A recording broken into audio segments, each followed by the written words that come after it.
Good morning from the beautiful Kuala Lumpur, Malaysia. So yesterday I made a video about the funny topic of Trump, right? And I realized I went through some topics pretty fast and may not make sense to some people. So I'm going to try to explain it a little bit better today. For one of the things I said, it was that why U.S. cannot limit China's access to the dollar. It's a big topic. I'll try to explain a little bit better. Okay, one is that China holds a lot of reserves. So even if you limit its access to dollar, it still has a lot of dollars on hand. So the second thing is,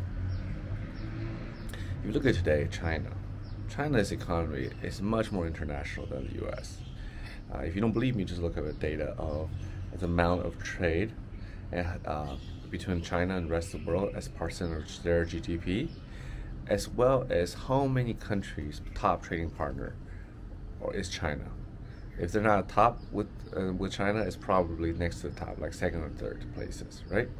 So China can simply say that, I don't have dollar, would you accept RMB or euro, which is also bad for dollar if China started to denominate everything in euro. The most of the country will probably say yes because, hey, I'll get RMB, I'm your top trading partner, so I'll accept RMB from you, and then I'll use that RMB to buy goods from your country. And if enough countries do that, then RMB essentially and automatically becomes the default world currency. So the analysis of a lot of papers in the West is incorrect in the sense that the U.S. can cut off China access to dollars. Yeah, they can, but it actually has a much more detrimental effect to the U.S. than it does China.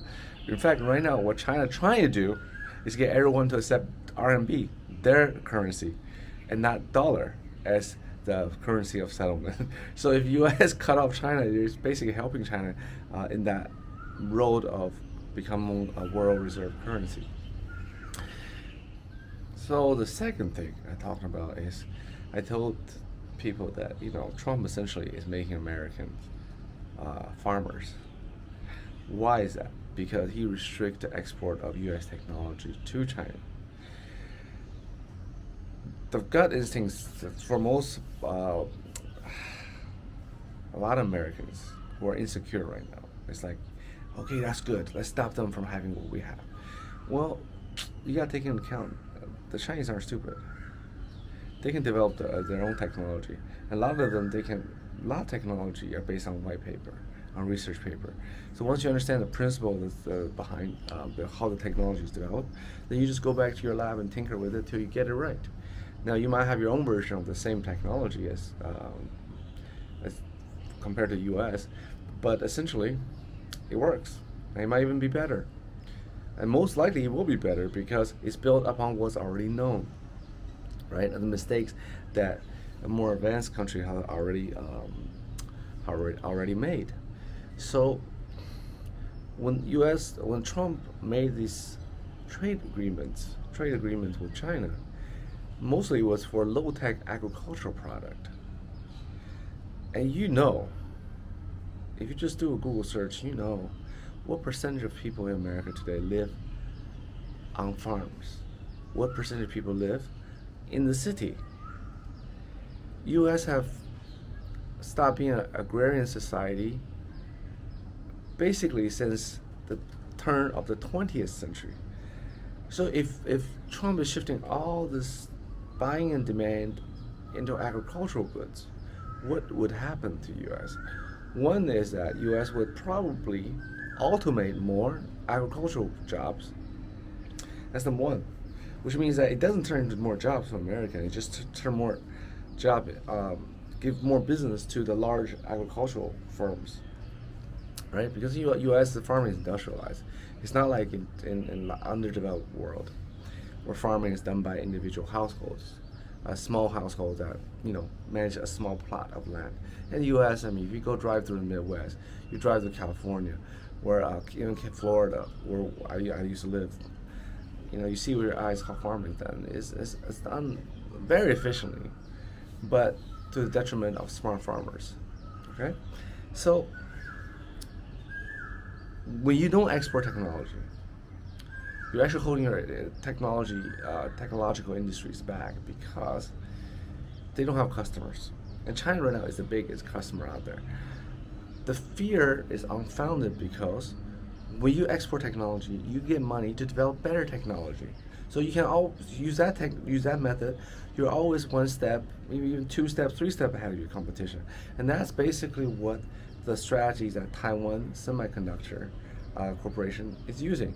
That's why Taiwanese semiconductor industry is so far advanced. So it's even ahead of Intel now, because they take other the customer orders, they take that money, and they make money with the orders, and take that money and reinvest into better technology. So the fear of selling technology to China is unfounded, because one, China can develop their own if forced to.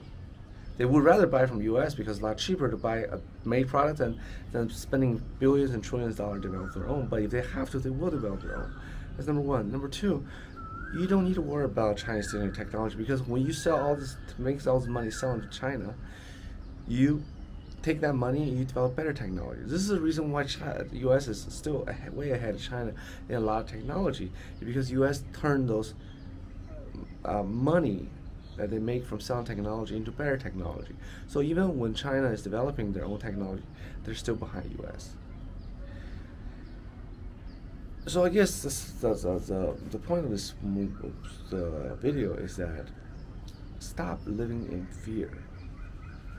Stop living in fear. Stop making bad decisions because you're in the U.S. There's so much fear in the U.S., right? And it's hurting yourself. It's hurting other people, and it's making yourself falling behind.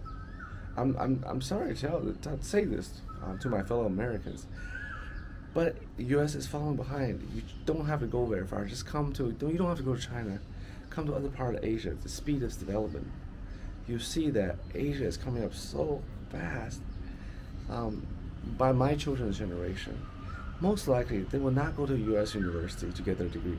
They'll probably go to a Chinese university to get their degree, because in 20, 30 years, China will probably, most likely, in my estimation, 90%, if not 100%, certain that China will be more advanced society than the U.S. And I can't say that's sad, but I can say it's disappointing, because my parents basically